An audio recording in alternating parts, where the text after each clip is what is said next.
സാറേ എനിക്കൊരു കത്തുണ്ടായിരുന്നു. അഞ്ചലോട്ടം. കൈമാറിയ കത്തുകൾ ബാക്കി വെച്ച കഥകൾ. കത്തുമായി എത്തുന്നവരുടെ ജീവിതാനുഭവങ്ങൾ. നിർവഹണം പ്രജിഷ രാജേഷ്.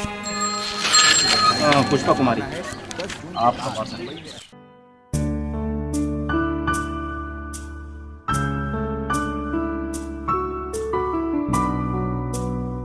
നമസ്കാരം. സന്ദേശവാഹകനായി കുന്നും മലയും താണ്ടി 36 വർഷക്കാലം ഒരു നാടിന്റെ സ്പന്ദനമറിഞ്ഞ കാട്ടിമൂല പാലോട്ട് വീട്ടിൽ കുഞ്ഞാമൻ ചേട്ടന്റെ ജീവിതാനുഭവങ്ങളിലൂടെയുള്ള നമ്മുടെ യാത്ര ഇന്ന് അതിന്റെ അവസാന അധ്യായത്തിലേക്ക് കടക്കുകയാണ്.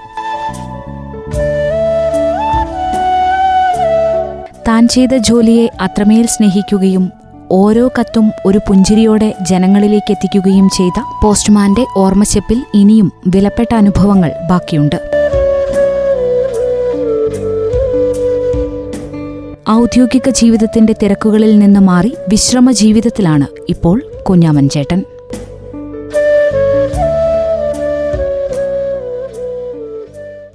പിന്നെ അതുപോലെ തന്നെ എല്ലാം നല്ല സന്തോഷമുള്ള പണിയാണ്.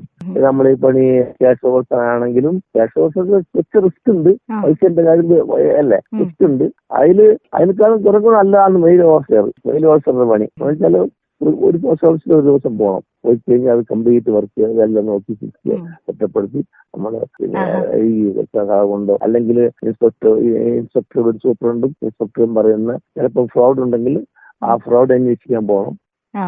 അതെന്നാലും അത് സന്തോഷമുള്ള പണിയാണ്, വലിയ കുഴപ്പമൊന്നുമില്ല. അത് കണ്ടുപിടിക്കണം, അതാണ് നമ്മുടെ ലക്ഷ്യം. നമുക്ക് ഓരോരുത്തർ കഴിവ് അറിയാലോ, അപ്പോൾ അതനുസരിച്ചിട്ട് നമ്മളത് കണ്ടുപിടിക്കണം. എവിടെയാ ഫ്രോഡ്, ആരകട്ടെ അതിന്റെ തെളിവുകളാക്കി ഡിപ്പാർട്ട്മെന്റ് റിപ്പോർട്ട് ചെയ്യണം. ബാക്കി ആക്ഷൻ എടുക്കുന്നത് ഡിപ്പാർട്ട്മെന്റാണ്, നമുക്ക് കൊടുത്താൽ മാത്രം മതി. ഇപ്പോഴത്തെ പോലെ ഫോണോ അതേപോലെ ഇന്റർനെറ്റോ ഒന്നും അധികം വ്യാപകമല്ലാതിരുന്ന ഒരു കാലത്താണല്ലോ പോസ്റ്റ്മാനായിട്ട് ജോലി തുടങ്ങിയത്. അതെ. അപ്പം ആകാംക്ഷയോടെ ആയിരിക്കും ജനങ്ങള് ഗ്രാമങ്ങളിലൊക്കെ ആണെങ്കിലും ഈ കത്തുകളെ കാത്തിരുന്നത്. അങ്ങനെ ദൂരദേശങ്ങളിൽ നിന്നൊക്കെ വരുന്ന കത്തുകൾ എപ്പോഴെങ്കിലും വായിച്ചു കൊടുക്കേണ്ടതായി വന്നിട്ടുള്ള അനുഭവങ്ങളൊക്കെ ഉണ്ടായിട്ടുണ്ടോ ജീവിതത്തില്? ഇല്ല, അത് ഉണ്ടായിട്ടില്ല, വന്നിട്ടില്ല. വായിച്ചെടുക്കേണ്ടത് വന്നിട്ടില്ല. നമ്മള് കാത്തിരിക്കും, ഓരോരുത്തർ കാത്തിരിക്കും ലെറ്റർ കിട്ടാൻ വേണ്ടിയിട്ട്. അത് ലെറ്ററിന്റെ ഒപ്പം തന്നെ അവർക്ക് ജീവിത പ്രശ്നമല്ലേ, അവരെല്ലാം ഡ്രാഫ്റ്റ് വരാൻ വേണ്ടി കാത്തിരിക്കും. എല്ലാവരും ഡ്രാഫ്റ്റ് ഉണ്ടാവും. അപ്പൊ നമ്മള് വായിച്ചെടുക്കേണ്ടി വന്നിട്ടില്ല. ഇത് ഡ്രാഫ്റ്റ് വേണ്ടിയിട്ട് അവർ കാത്തിരിക്കും, നമ്മളെ കാത്തിരിക്കും. അവർക്ക് നമ്മൾ കാണുമ്പോൾ നമ്മൾ ദൈവം വരുന്ന പോലെയാണ്, ദൈവം തൊട്ടടുത്ത് വരുന്ന പോലെയാണ് അവർക്ക് നമ്മളെ കാണുമ്പോൾ. അത്രയ്ക്ക് സന്തോഷം പോസ്റ്റ്മാനെ കാണുമ്പോൾ. അതെ അല്ലേ. മണി ഓർഡറുകളൊക്കെ എത്തിച്ച് നൽകുമ്പോൾ ആ സന്തോഷം പ്രകടിപ്പിക്കുമായിരുന്നോ പോസ്റ്റ്മാൻമാരോട്? മണി ഓർഡർ വരുമ്പോൾ സന്തോഷം വരും. ആ സമയത്തൊക്കെ നടന്നാണ് പോയത്, കിലോമീറ്ററുകളോളം നടക്കണം, മഴയത്തും വെയിലത്തും ഒക്കെ ഈ നടന്നു തന്നെ പോയി ചെയ്യണല്ലോ. പ്രധാന ബുദ്ധിമുട്ടുകൾ എന്തായിരുന്നു ആ സമയത്തുണ്ടായിരുന്നത്?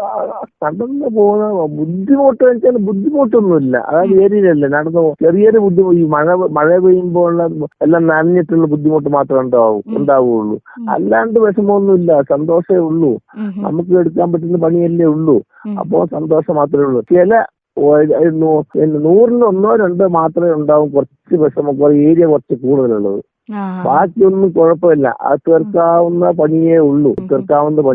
കുറച്ച് സ്പീഡിലാക്കി കഴിഞ്ഞാല് പിന്നെ മനുഷ്യനല്ലേ, കഴിവുള്ളവനുണ്ടാവും, കഴിവില്ലാത്തവനുണ്ടാവും, എല്ലാവരും ഉണ്ടാവും.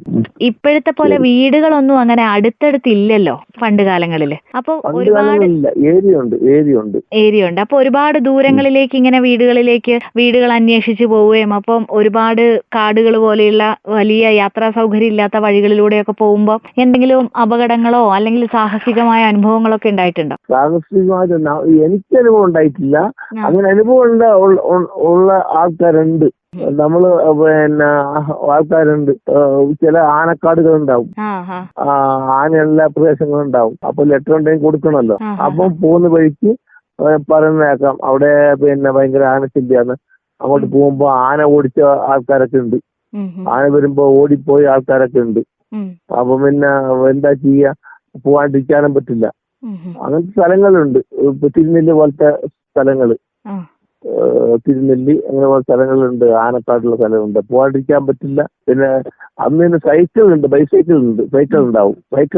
എന്നാലും കുറവാ സൈക്കിള്. അധികം നടന്നു തന്നെയാ പോക്ക്. പിന്നെ അധികം കത്തുണ്ടാവില്ല. അങ്ങനത്തെ ഉൾനാട്ടിൽ നിന്ന് കത്ത് കുറവായിരിക്കും. ഈ ടൗൺ ഏരിയയിലാണ് ഏറ്റവും കൂടുതൽ ലെറ്റേഴ്സുകളും മറ്റെല്ലാം അധികം ഉണ്ടാവുക. മറക്കാനാവാത്ത ഒരു അനുഭവം പറഞ്ഞാൽ ഇപ്പോ ഓർമ്മയിലേക്ക് വരുമോ? അത് സന്തോഷമുള്ള വാർത്തകളും അതോടൊപ്പം സങ്കട വാർത്തകളും ഒക്കെ നമുക്ക് കത്തുകളിലൂടെ അവരെ അറിയിക്കേണ്ടി വന്നിട്ടുണ്ടാവുമല്ലോ. അപ്പൊ അങ്ങനെ ഏതെങ്കിലും ഒരു നിമിഷം ഓർമ്മയിലുണ്ടോ കുഞ്ഞാമൻ ചേട്ടന്റെ സർവീസിനിടയ്ക്ക്? ഞാൻ ഷൊർണൂരിൽ വർക്ക് ചെയ്യുമ്പോ നമ്മള് താമസിക്കുന്ന പോസ്റ്റ് ഓഫീസിന്റെ ചെറിയ റൂമിലാണ്. അപ്പൊ മാഷ് അന്ന് ഈ ഡെലിവറി ചെയ്യണം, കമ്പിയെല്ലാം ഡെലിവറി ചെയ്യണം. കമ്പിയെല്ലാം രാത്രി കമ്പി വന്ന കമ്പിയെല്ലാം കൊണ്ട് കൊടുക്കണം.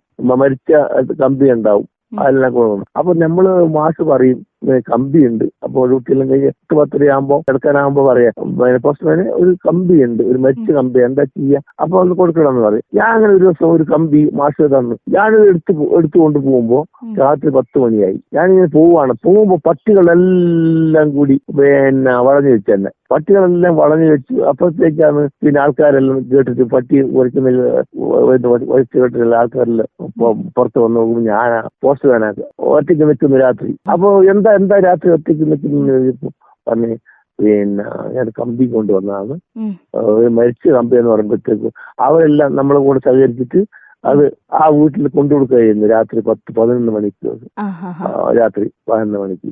അത് എനിക്ക് ഭയങ്കര സംഭവമാണ്. അതിന് പിറ്റേ ദിവസം രാവിലെ ടൗണിലൊക്കെ ചെല്ലുമ്പോൾ ആൾക്കാരെല്ലാം പറയാ, കേട്ടോ പോസ്റ്റ്മാൻ രാത്രി 11 മണിക്ക് കമ്പി കൊടുക്കാൻ വേണ്ടി പോയി, അയാളെ സർവീസിങ് ചെയ്തയാള്, അയാൾ മരിച്ച കമ്പി ആയതുകൊണ്ട് അയാള് മാഷ് പറഞ്ഞ കേട്ടിട്ട് അയാള് രാത്രി കമ്പി കൊടുക്കാൻ വേണ്ടി പോയി. അതൊരു ഭയങ്കര സംഭവം. എല്ലാം നല്ല പോസ്റ്റ്മാൻ പറഞ്ഞിട്ട് അവിടെ ഷൊർണൂർ ടൗണിൽ നല്ല പരിചയമായിരുന്നു എനിക്കത്. അന്നേരത്താണ് ജ്യേഷ്ഠനിവിടെ ഡാക്സെ അവാർഡ് കിട്ടുന്നത്, സ്റ്റേറ്റ് അവാർഡ് കിട്ടുന്നു ചേട്ടനിവിടെ ടൗൺ പോസ്റ്റ്മാനാണ്. ഇവിടെ മാനന്തവാടിയില് ടൗൺ പോസ്റ്റ്മാനാണ്. അയാൾക്ക് അന്ന് നല്ല പോസ്റ്റ്മാൻ എന്നുള്ള അവാർഡ് ചേട്ടന് കിട്ടി. എനിക്ക് മാനന്തവാടിയിൽ നിന്ന് 2 പ്രാവശ്യം ജനങ്ങളാൽ തിരഞ്ഞെടുക്കപ്പെട്ട 2 അവാർഡ് മാനന്തവാടിയിൽ നിന്നും കിട്ടി. അവാർഡ് കിട്ടി മാനന്തവാടിയിൽ നിന്ന്. പിന്നെ ഈ ഫോണൊക്കെ വ്യാപകമായി വന്നതോടെ, മൊബൈൽ ഫോണുകളൊക്കെ കടന്നു വന്നതോടെ, ഇപ്പോ 2015 പിരിഞ്ഞതെന്ന് പറഞ്ഞല്ലോ. ആ സമയമൊക്കെ ആവുമ്പോഴത്തേക്കും കുറെ ഫോണുകളൊക്കെ നിലവിൽ വന്നു. ഫോണുകളിലൂടെ വാർത്തകൾ അറിയാൻ തുടങ്ങി. അപ്പൊ ഈ പോസ്റ്റ്മാൻമാരോടുള്ള ആളുകളുടെ ഇടപെടലില് അല്ലെങ്കിൽ താല്പര്യം കുറഞ്ഞു വരുന്നതായിട്ട് കുഞ്ഞാമൻ ചേട്ടന് തോന്നിയിട്ടുണ്ടോ? അത് ചെറുതായിട്ടുണ്ട്, ഉണ്ട്.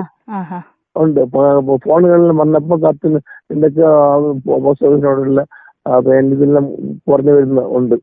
അതിൽ നമ്മൾ പല ഭാഷ അറിയാം. അന്നേരത്ത് ഈ ജനങ്ങൾക്ക് നമ്മൾ ഈ ലെറ്റേഴ്സിൽ കൊണ്ടുപോകുമ്പോൾ താമസിച്ചു പോയാൽ നമ്മളോട് ദേഷ്യം വരും. പണ്ടെല്ലാം അങ്ങനെയല്ല. പണ്ട് നല്ല രീതിയിലാണ് പെരുമാറിക്കൊണ്ടിരിക്കുന്നത്. ഇതിന്റെ ഇതെല്ലാം വന്നതിന് ശേഷം നമ്മൾ ലെറ്ററിൽ താമസിച്ചു പോയാൽ പിന്നെ അവർക്ക് ഒരു മുഷിപ്പ് തോന്നും പോസ്റ്റർമാരോട്. അതൊക്കെ ഉണ്ട്.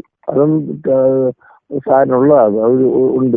പിന്നെ ചില ആൾക്കാർ മാത്രമേ ഉള്ളൂ കേട്ടോ, എല്ലാരും ഒന്നും ഇല്ല, ചില ആൾക്കാർ മാത്രമേ ഉള്ളൂ. കുഴപ്പമൊന്നുമില്ല. ഇപ്പോ വിശ്രമ ജീവിതം എങ്ങനെ പോകുന്നു? നന്നായിട്ട് പോകുന്നു? എന്തെങ്കിലും ചെയ്യുന്നുണ്ടോ? ഇപ്പൊ വിശ്രമ ജീവിതം നന്നായിട്ട് പോകുന്നു, ഒരു കുഴപ്പമില്ലാണ്ട് പോകുന്നു. പിന്നെ നമ്മളിടയ്ക്ക് ഞങ്ങളുടെ ഓഫീസിൽ പോവും, സഹപ്രവർത്തകരെ കാണും, സന്തോഷം പറയും. പിന്നെ ഈ വീട്ടില് ചില പണികളുണ്ടോ അതെടുത്തിട്ട് ഇങ്ങനെ ജീവിച്ച് മുമ്പോട്ട് പോകുന്നു. കുടുംബത്തെ ഒന്ന് ഞങ്ങൾക്ക് വേണ്ടി പരിചയപ്പെടുത്താമോ കുഞ്ഞാമൻ ചേട്ടന്റെ? അതെ, കുടുംബമുണ്ട്. എന്റെ ഭാര്യ അവിടെ അടുത്ത് തന്നെയുണ്ട്. മോളാണ് മന്ത്രി PK ജയലക്ഷ്മി, മൂത്ത മോള്. പിന്നെ രണ്ടാമത്തെ മോള് മോതക്കര വെള്ളമണ്ട. പിന്നെ മൂന്നാമത്തെ മോള് ഇവിടെ ഞങ്ങളുടെ വീടിന്റെ അടുത്ത് തന്നെ അവിഞ്ഞാൽ പഞ്ചായത്തില് ആനിമേറ്ററായിട്ട് വർക്ക് ചെയ്യുന്നു. പിന്നെ 4ാമത്തെ മോള് പാലക്കാട് കളക്ടറേറ്റ് ഹെൽത്തിൽ വർക്ക് ചെയ്യുന്നു. പിന്നെ ആൺകുട്ടികളില് മൂത്തയാള്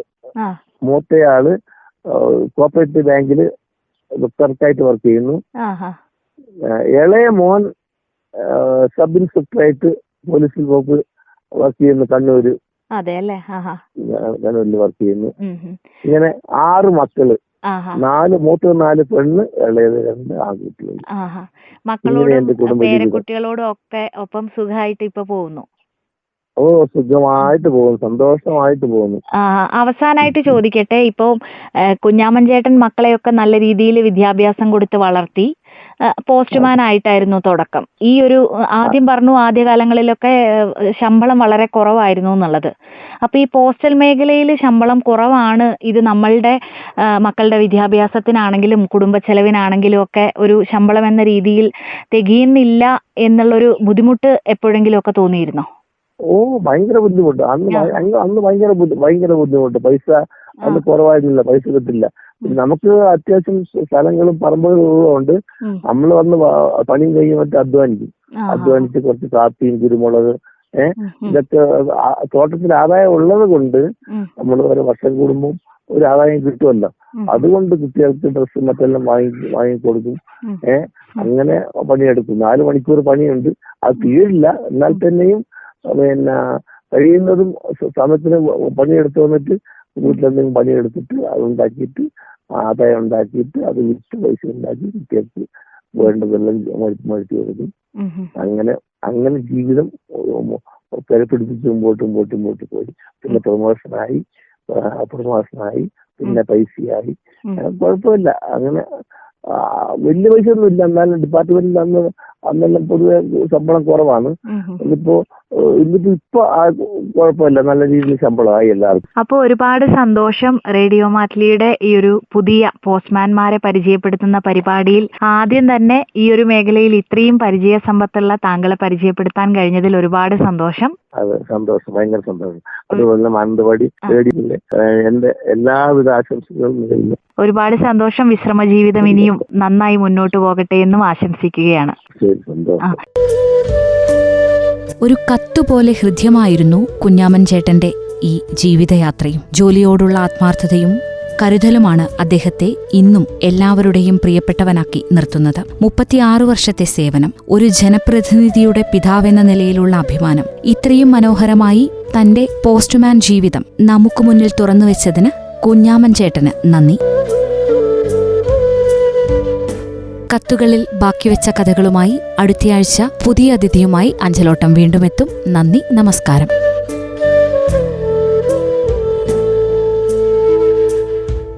സാറേ, എനിക്കൊരു കത്തുണ്ടായിരുന്നു. അഞ്ചലോട്ടം. കൈമാറിയ കത്തുകൾ ബാക്കിവെച്ച കഥകൾ. കത്തുമായി എത്തുന്നവരുടെ ജീവിതാനുഭവങ്ങൾ. നിർവഹണം പ്രജിഷ രാജേഷ്. പുഷ്പകുമാരി.